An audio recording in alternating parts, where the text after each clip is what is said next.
ఆంధ్రుల కలల రాజధాని అమరావతిలో న్యాయపాలన ఆరంభమైంది. రాజధానిలో సంప్రదాయ ఆధునిక హంగుల మేళవింపుతో నిర్మించిన తాత్కాలిక హైకోర్టు భవనాన్ని సుప్రీంకోర్టు ప్రధాన న్యాయమూర్తి జస్టిస్ రంజన్ గొగోయ్ ప్రారంభించారు. అలాగే ఉన్నత న్యాయస్థానం శాశ్వత భవనాల సముదాయం జస్టిస్ సిటీ నిర్మాణానికి శంకుస్థాపన చేశారు.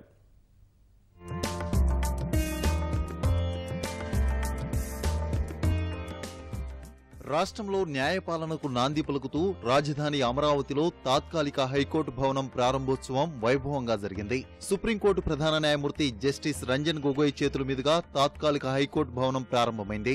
ఈ కార్యక్రమంలో సుప్రీంకోర్టు న్యాయమూర్తులు జస్టిస్ ఎన్వి రమణ, జస్టిస్ లావు Nageswararao, justice Subhash Reddy, AP high court ప్రధాన న్యాయమూర్తి జస్టిస్ ప్రవీణ్ కుమార్, తెలంగాణ హైకోర్టు ప్రధాన న్యాయమూర్తి జస్టిస్ రాధాకృష్ణన్ పాల్గొన్నారు. ముఖ్యమంత్రి చంద్రబాబు నాయుడు, అధికారులు, హైకోర్టు న్యాయవాదులు, సిబ్బంది ఈ కార్యక్రమంలో మమేకమయ్యారు. పెద్ద సంఖ్యలో ప్రజానీకం హాజరై నవ్యాంధ్ర న్యాయ వైభవానికి సాక్షిభూతులుగా నిలిచారు.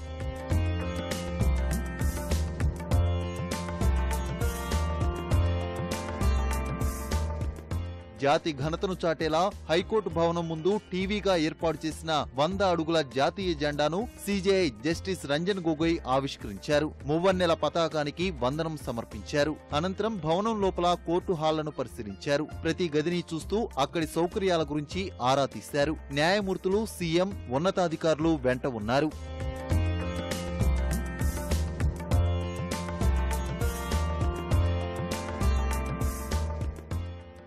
అమరావతి పరిధిలోని నేలపాడులో 14 ఎకరాల స్థలంలో నిర్మించిన సిటీ సివిల్ కోర్టు సముదాయాన్నే తాత్కాలికంగా హైకోర్టుగా వినియోగిస్తున్నారు. ఈ భవనం కట్టడానికి 173 కోట్ల రూపాయలు వెచ్చించారు. 23 కోర్టు హాళ్లు ఏర్పాటు చేశారు. అంతటా ఆధునిక వసతులు కల్పించారు. న్యాయవాదులు, కోర్టు సిబ్బందికి అవసరమైన సౌకర్యాలు ఏర్పాటు చేశారు.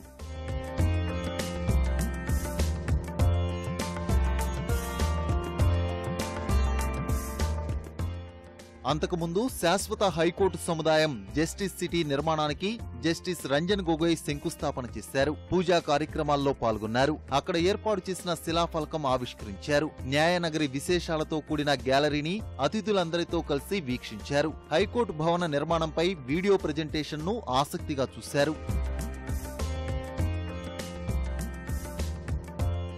అమరావతిలో 450 ఎకరాల విస్తీర్ణంలో జస్టిస్ సిటీ నిర్మాణం సాగనుంది. అందులో బౌద్ధ స్తూపాకృతిలో హైకోర్టు భవనం నిర్మిస్తారు. 12.2 లక్షల చదరపు అడుగుల నిర్మాణానికి 819 కోట్ల రూపాయలు ఖర్చు చేస్తారు. Canberra, Barcelona justice city, Kuala Lumpur న్యాయ నగరాల తరహాలో కట్టడాన్ని అత్యద్భుతంగా తీర్చిదిద్దాలని సంకల్పించారు.